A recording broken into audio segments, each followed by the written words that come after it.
Oh boy, let's have a drink. We got to celebrate. It's Monday at 12:40 in the just mid-afternoon, right before lunch. I'm having Coke, no rum, just Coke. But what I'm showing you there is a puff of smoke, puff, puff, puff, puff. 2 times per rev. I cut back the gear, so it's 2 puffs and chuffs per rev. Nice clear chuff sound. Found the problem. I think we're going to be okay.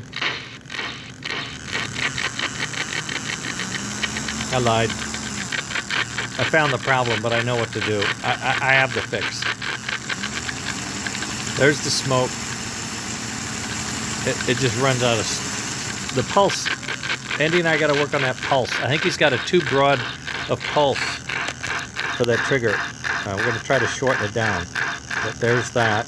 And then I have a magnet, as if this magnet was under the track and you drove over it, and there's a little glass reed switch. You drive over that.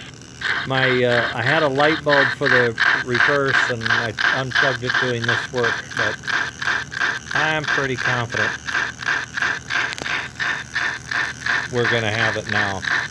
We're going to tune the code and adjust the capacity of the capacitor that I need to cut this noise down on this fan motor, and we'll have it. There's the royal blue in all its glory. Saved the day, explained everything.